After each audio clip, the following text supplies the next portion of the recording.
بسم اللہ الرحمن الرحیم۔ محمد قاسم نے قیامت کے دن سے متعلق کئی خواب دیکھے کہ جب قیامت سے پہلے آخری دن ہوتا ہے، لیکن اللہ ہر بار اپنی رحمت سے ایک دن بڑھا دیتا ہے۔ وہ اس لیے کہ اللہ نے قاسم کو جو کام دیا تھا وہ انہوں نے ختم نہیں کیا۔ قیامت کے متعلق اپنے پہلے خواب میں محمد قاسم کہتے ہیں کہ اللہ اپنے عرش پر موجود ہوتا ہے اور میں اللہ سے بات کر رہا ہوتا ہوں۔ اللہ مجھے حکم فرماتا ہے کہ قاسم آپ اپنے تمام کام شام 6 بجے سے پہلے مکمل کر لیں تاکہ میں قیامت قائم کر سکوں۔ میں کہتا ہوں ٹھیک ہے، اور پھر میں گھر چلا جاتا ہوں۔ میں ایک لڑکی کو اپنے راستے میں جاتے ہوئے دیکھتا ہوں اور میں اس لڑکی سے شادی کرنا چاہتا ہوں۔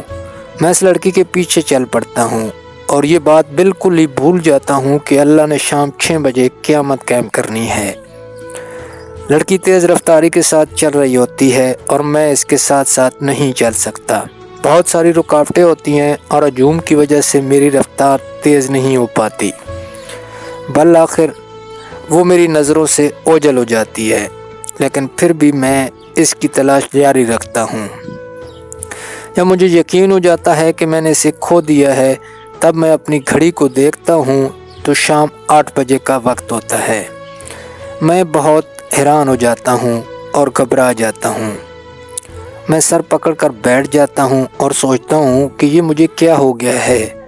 اللہ جل جلالہ نے صرف ہمیں ایک موقع فراہم کیا اور میں نے اسے ضائع بھی کر دیا۔ لیکن پھر میں حیرت زدہ ہوتا ہوں کہ میں 6 بجے تک زندہ کیسے ہوں۔ میں اس جگہ واپس چلا جاتا ہوں جہاں سے میں نے اللہ سے بات کی تھی۔ میں اللہ سے خوف زدہ لہجے میں اس سوال کرتا ہوں کہ اے اللہ جل جلالہ، آپ نے ابھی تک قیامت قائم کیوں نہیں کی؟ پھر اللہ نہایت ہی نرمی اور شائستگی سے جواب دیتے ہوئے فرماتا ہے کہ قاسم، آپ نے مجھے بتایا ہی نہیں کہ آپ نے اپنا کام مکمل کیا یا نہیں، لہٰذا میں نے قیامت قائم نہیں کی۔ اللہ جل جلالہ کی رحمت کو دیکھنے کے بعد میں بہت سکون محسوس کرتا ہوں۔ میں اللہ کو بتاتا ہوں کہ میں ایک لڑکی سے کیسے ملا اور میں اس کا تعاقب کرنے میں اپنا سارا وقت ضائع کرتا رہا، یہاں تک کہ میں اسے حاصل بھی نہ کر سکا۔ اللہ جل جلالہ فرماتا ہے کہ کوئی مسئلہ نہیں قاسم، آپ کی وجہ سے میں نے قیامت کا وقت بڑھا دیا ہے۔ آپ بہت تھک گئے ہوں گے، اب آپ گھر چلے جائیں اور آرام کریں، پھر کسی دن کا انتخاب کریں اور اس کے مطابق اس پر کام کریں، اور جب آپ اپنا کام ختم کر لیں تو مجھے بتا دیں تاکہ میں قیامت قائم کروں۔ میں بہت پرجوش ہو جاتا ہوں اور دل ہی دل میں اللہ سے کہتا ہوں کہ آپ نے آج مجھ پر اتنا بڑا احسان کیا ہے، میں اندر سے صرف آپ پر بھروسہ کروں گا۔ میں گھر جا کر سو جاتا ہوں اور صبح 7 بجے اٹھتا ہوں۔ میں نئے کپڑے پہن کر اور غسل کر کے اپنا کام شروع کر دیتا ہوں۔ دنیا سے اندھیرے دور کرنا میرا ایک کام ہوتا ہے۔ میں اپنے تمام کام صبح 10 یا 11 بجے تک مکمل کر لیتا ہوں۔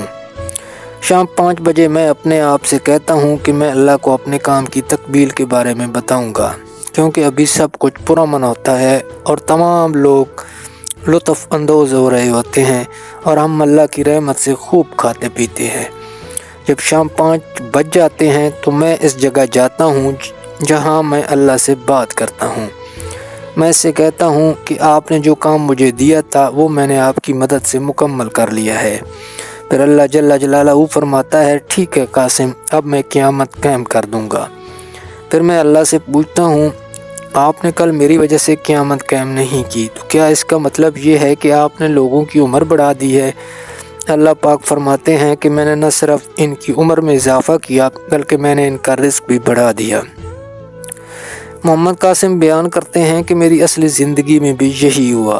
اکتوبر 2013 میں مجھے احساس ہوا کہ میں نے اپنی زندگی ضائع کر دی اور جان لیا کہ میرا گزرا وقت کبھی واپس نہیں آئے گا۔